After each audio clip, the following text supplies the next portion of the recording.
सदगुरु कबीर साहब के व्यक्तित्व का प्रतीक अभी उनका सदग्रंथ है, जिसका नाम हम लोग बीजक के नाम से जानते हैं। के उपरांत जब हम लोग पाठफल का पाठ कर रहे थे, उसमें बताया गया कि बीजक किसे कहा जाता है। तब बीजक वित्त बतावे जो वित्त गुप्ता हो, ऐसे शब्द बतावे जीव को बूझे बिरला। सदगुरु कबीर साहब कहते हैं कि मेरे विचारों का जो संग्रह है, उसका नाम हमने बीजक इसलिए रखा है क्योंकि बीजक का भी अभिप्राय होता है वित्त को बताने का। वित्त क्या है? संपत्ति को, धन को वित्त कहा जाता है। अब यहां कबीर साहब कहते हैं कि जो संपत्ति का पता बतावे उसको बीजक कहा जाता है, जिसमें हमारे व्यापार करने वाले लोग अपने रुपए की लेन देन का लेखन किया करते हैं, उस डायरी को भी बीजक ही कहा जाता है। अर्थात जिसमें धन का लेखा जोखा हो उसको बीजक कहा जाता है। कबीर साहब ने कहा कि सामान्य धन के लेखा जोखा वाले ग्रंथ को यदि बीजक कहा जाता है, तो मैं जो यह ग्रंथ बता रहा हूं ये तो महाधन का पता बताने का है। कहा वो महाधन क्या है? और महाधन है सबकी आत्मा।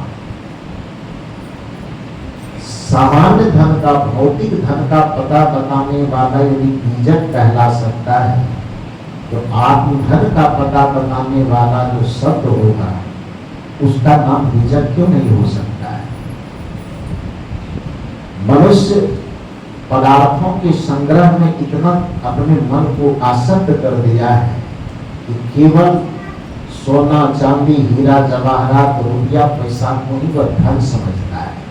ठीक है, वह भी धन है, लेकिन इस मनुष्य के लिए सबसे बड़ा धन क्या है? किसी भी प्राणी के लिए सबसे बड़ा धन क्या है? वह है उसकी आत्मा।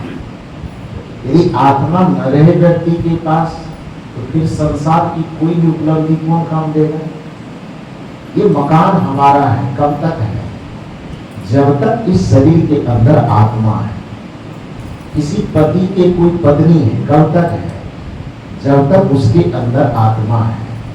किसी स्त्री के कोई पति है, तो कब तक है? जबकि उसका अंदर आत्मा है। माता पिता के कोई पुत्र है, कब तक है? जब तक उसके अंदर आत्मा है।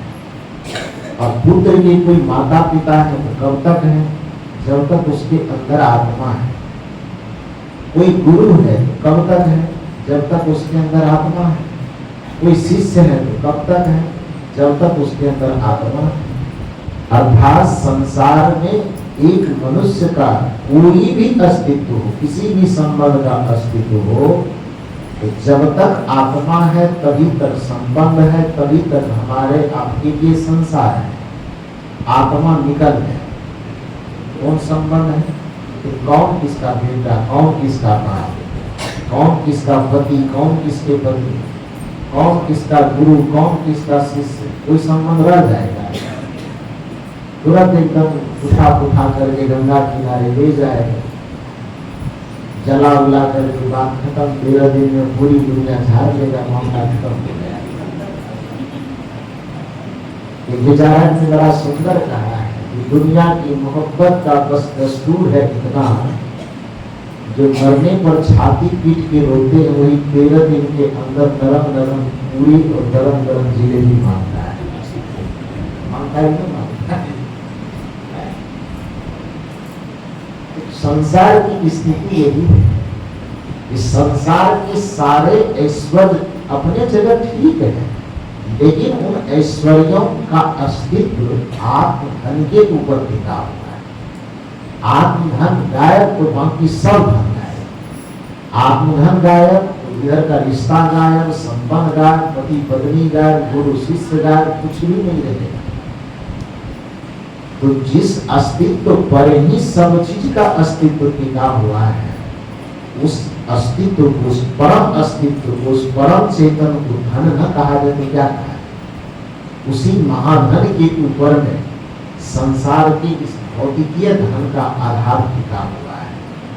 तो सदगुरु कबीर साहब का जो बीजन है, उस महाधन का पता बताने वाला है। उस धन का पता यदि न हो, उसी धन को वेदांत की भाषा में आत्मज्ञान कहा जाता है। और कबीर साहब कहते हैं, जब तक उस आत्मधन का पता नहीं लगेगा, तब तक इस संसार के आवागमन के चक्र में भटकते रहो, दुख के दलदल में फंसते रहो। कबीर साहब की वह पंक्ति याद कीजिए, पानी में नींद पियासी, मोहि सुनी सुनी आवत हांसी, आत्म ज्ञान बिना नर भटके, कोई मथुरा कोई काशी, जैसे मेरा नाभि कस्तूरी, बन बन फिरत उदासी, मोहि सुनी सुनी आवत हांसी। जब तक आत्म तत्व का बोध नहीं होगा, सुख के लिए और शांति के लिए मनुष्य अनादिकाल से भटकता आया है और अनादिकाल तक भटकता है। सुख की तलाश आज की तलाश नहीं है, शांति की तलाश आज की तलाश नहीं है। सुख और शांति की तलाश अनादिकाल से, और उस अनादिकाल की तलाश में ही यह जीव नाना शरीरों को पा पा करके भटक रहा है। जिस दिन वह परम शांति मिल जाएगी, जीव का भटकना बंद हो जाएगा। इस चीज को हम कई बार एक सामान्य उदाहरण से बताने की कोशिश करते हैं। ये मान लीजिए आप में से कोई एक व्यक्ति बैठा और यहां से किसी बच्चे को आपने दुकान भेजा, हाथ में पैसा दिया, उससे कहा कि जाओ एक डब्बा बिस्कुट ले आओ। वो बच्चा दुकान गए, वो बिस्कुट लेने के बजाय वो साबुन लेके आ गए। तो अब क्या करेंगे आप? उस बच्चे से कहेंगे मैंने तो बिस्कुट लाने कहा, तो साबुन क्यों ले आया? जाओ दौड़ कर फिर से ला। फिर दौड़ाएंगे उसको। फिर वहां दुकान गया, इस बार उस साबुन लौटा दिया, लेकिन बिस्कुट नहीं ला पाया, इस बार दिया सलाई दी, लौट के आ गए। और क्या करेंगे? फिर उसको दौड़ाएंगे। तीसरी बार गया, कोई चौथा चीज ले या पांचवा चीज ले, लेकिन जो आपने भेजा जिस चीज के लिए वो नहीं ले पाया। उस बच्चे को कब तक दौड़ाएंगे हम? जब तक वह आपका मंगाने वाला, जिस चीज को आप मंगाना चाहते हैं, जब तक वह ला करके नहीं देगा, तब तक आप उसे दौड़ाते रहेंगे। अब जैसे ही आपको बिस्कुट मांगना था, एक ही बार में गया और एक ही बार में ला करके दे दिया, आप उसे बार बार क्यों दौड़ाएंगे? और तब तक दौड़ाते रहेंगे जब तक आपका सामान वो ला करके नहीं देगा। जिस क्षण वह आपका सामान आपके हाथ में ला करके दे देगा, आप क्या कहेंगे? अब हो गया, ठीक है, यही चाहिए था। उसी प्रकार से इस संसार में आप आए हैं। क्यों आए? विचारक कहते हैं, आया था बस सैर करने, हे मुसाफिर तू यहाँ, था सैर करके लौट जाना, शीघ्र तुमको फिर वहाँ। सैर करना भूल कर निज घर बनाकर टिक गया, कर याद अपने देश की, परदेश में क्यों रुक गया। इस संसार में आप आए थे, प्रश्न कीजिए अपने आप से कि क्यों आए, और इस प्रश्न का उत्तर यदि आपको मिल जाए तो समझिए कि साधना शुरू हो। इस प्रश्न के उत्तर यदि आपको मिलना शुरू हो जाए तो समझ लीजिए कि भक्ति शुरू हो गई। इस प्रश्न का उत्तर यदि आपसे मिलने लगे, भीतर से आने लगे, तब समझिए कि अब मेरा ध्यान, अब मेरा भजन, अब मेरा साधना शुरू हो गया है। क्योंकि कबीर साहब ने भजन केवल शब्दों को गाने को भजन नहीं कहा। हम भजन है भी तो गाने वाला भजन, करने वाला जो भजन है तो करने वाले भजन के बारे में कबीर साहब ने कहा, आए हो तुम कहां से और जा रहे कहां, इतना तो दिल विचार लो बस हो गया भजन, मन की तरंग मार लो बस हो गया भजन, आदत बुरी सुधार लो बस हो गया। तो हम क्यों आए हैं, इस प्रश्न पर विचार कीजिए तो पता चलेगा कि अनादि काल से आत्मा विषय और विकार के अधीन पड़ करके परम शांति की तलाश तो करता है, लेकिन वह परम शांति की तलाश आत्मा में न करके माया के अधीन तो विषयों में उसकी तलाश है। तो विषय में तो सुख है ही नहीं। कबीर साहब कहते हैं वस्तु अंते खोजे अंते, तो कैसे आ गया विषय में क्षणिक सुख, शाश्वत सुख नहीं है। क्षणिक सुख कैसा सुख, जैसे एक मछली को वो बंसी में जो डालता है, क्या बोलते हैं उसको, बंसी के अंदर चारा, बंसी के अंदर जो चारा रहता है, उस चारा में मछली को सुख दिखाई देता है कि नहीं दिखाई देता है? उसके अंदर में क्या रहता है, सुख छिपा है कि दुख छिपा है? तो मछली को दिखाई देता है? नहीं दिखाई देता। एक पतंगा जब बलून की रोशनी पर दौड़ता है, उसको क्या दिखाई देता है? सुख दिखाई देता है, तभी तो दौड़ता है।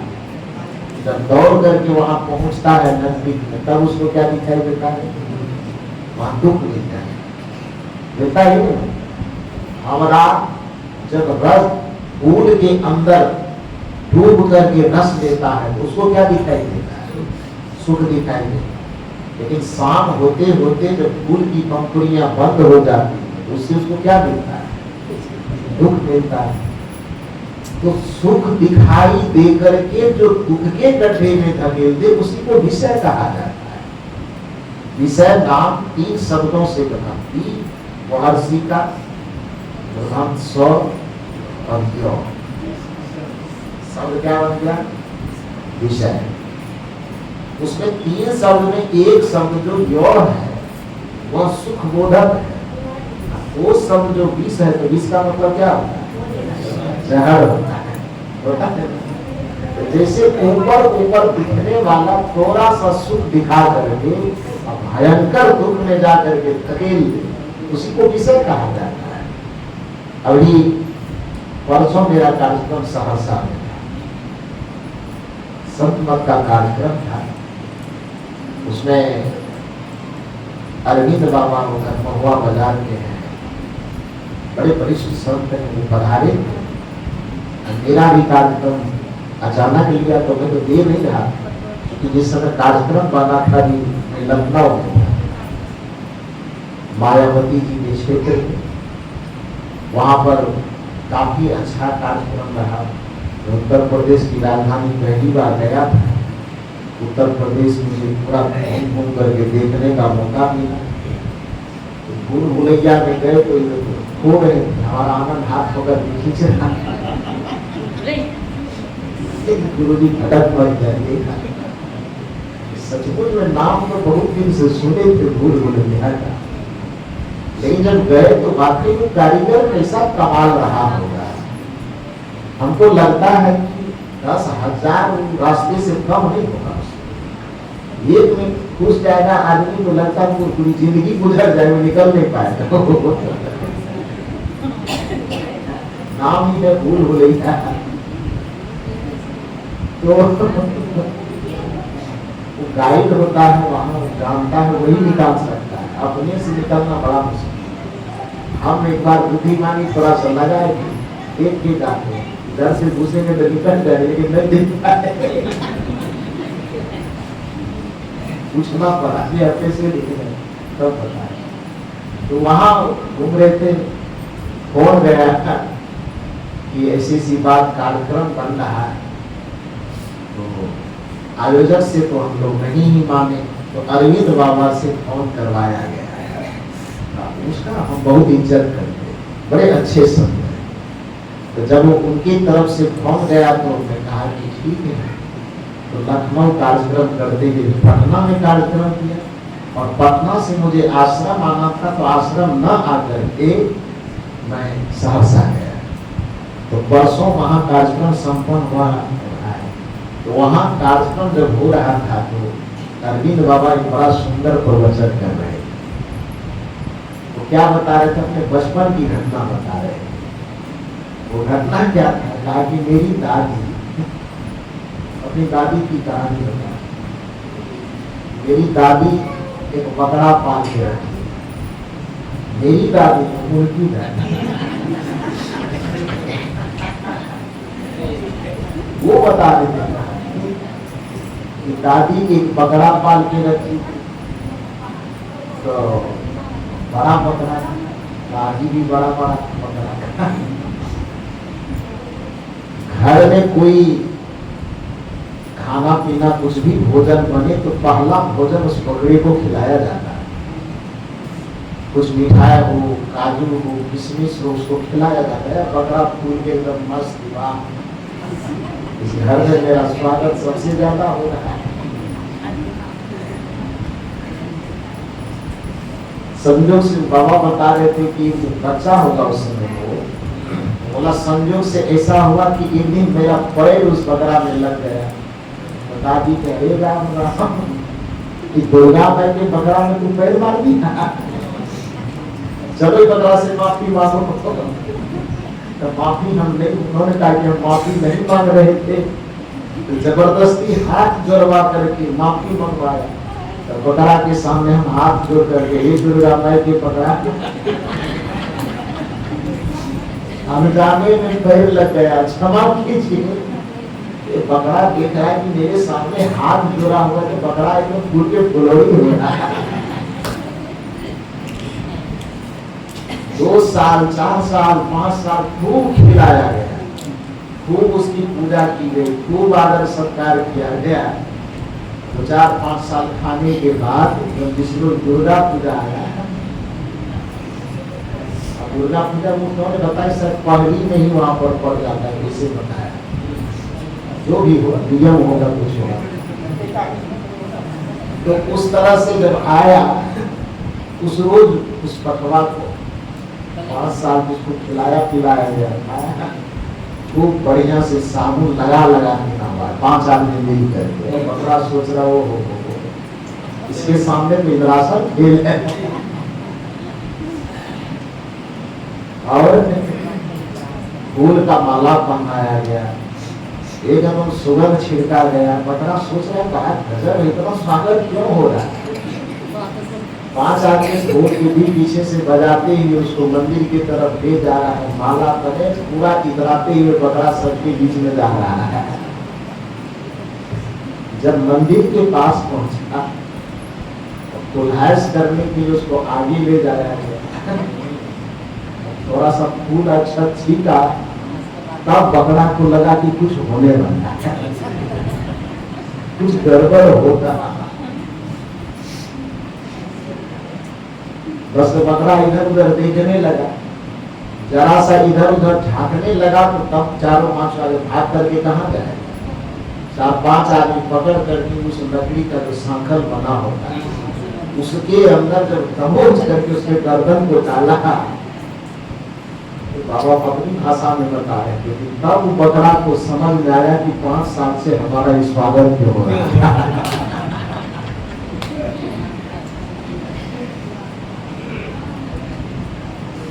अब उसको 5 साल का सम्मान दिखाई दे रहा है, इधर सांकल में फंसा हुआ गर्दन दिखाई दे रहा है। सामने में वो जो पैर लगने पर वो बूढ़ी माता जो माफी मंगवाती थी, उस बूढ़ी माता के तरफ वो टुकुर टुकुर देख रहा है कि मैं जरा सा पैर छू जाता था तू माफी मंगवाती थी, आज मेरा गर्दन फंसा हुआ है, तू काहे में कुछ बोल रही है।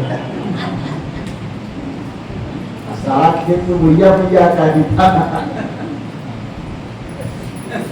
और आखिर में हुआ वही, सबके सामने में उसका गर्दन काट दिया है। गर्दन उधर पड़ा है, उधर पड़ा है। माया इसी तरह से जीव को फंसाता है। हमको यही समझाना चाह रहे थे इस कहानी के माध्यम से। विषय का चारा देकर, जैसे 5 साल तक उस बकरे को खिलाया गया, उस स्वप्न में भी कभी सोचता होगा कि हमारा वो हाल होने वाला है? कभी सोचेगा? पैर छुआ जाने पर जिसके सामने हाथ जोड़वाया जा रहा है, वो कभी स्वप्न में कैसे सोच सकता है कि एक दिन मेरा सांकर में गर्दन फंसा के काटेगा? लेकिन जो समझदार है, जो ज्ञानी है, जिसको हम बुद्ध पुरुष कहते हैं, जिसको ज्ञानी पुरुष कहते हैं, उस विषय के उस पीड़ा को पहले अनुभव कर देता है। जो विषय की उस पीड़ा को पहले अनुभव करता है, इसीलिए वो भोगों में नहीं फंसता। भगवान श्री कृष्ण ने कहा कि ये ही संस्पर्शदा भोगा मिलते आद्यंत वक्त कौनते नाते सुरमते बुधा।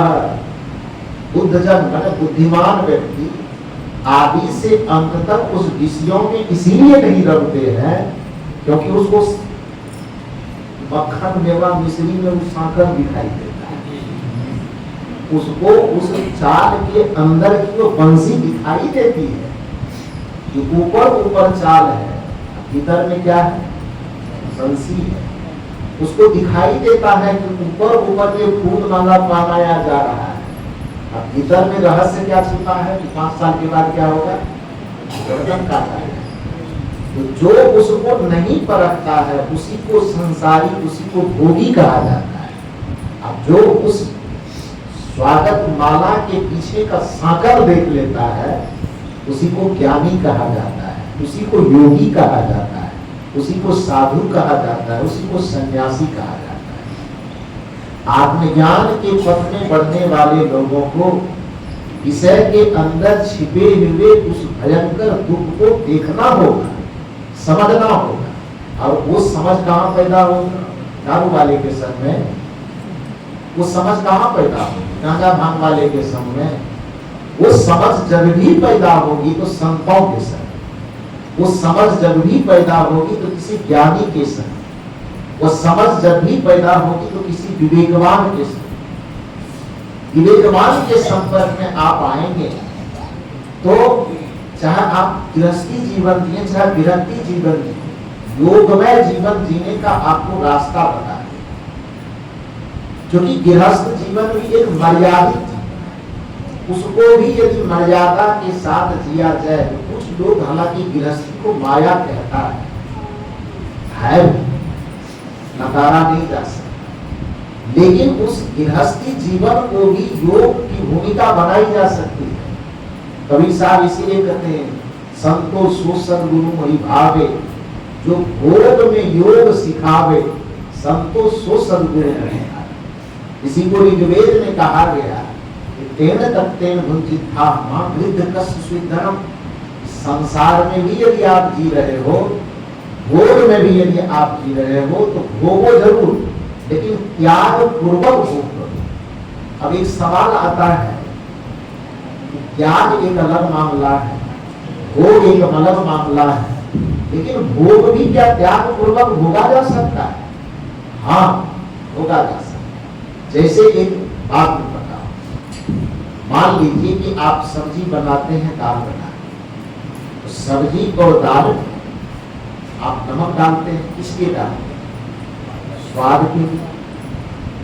इसका मतलब है कि दाल सब्जी में नमक डालने से ही स्वाद आता। नमक न डाला जाए वो सब्जी और दाल स्वादिष्ट नहीं लगेगा, खाना अच्छा नहीं लगेगा। तो स्वाद नमक नहीं है ना। यदि नमक में स्वाद है तो ऐसा करें कि 1 केजी दाल में 1.5 केजी नमक डाल दें तो स्वाद थोड़ा ज्यादा हो जाएगा।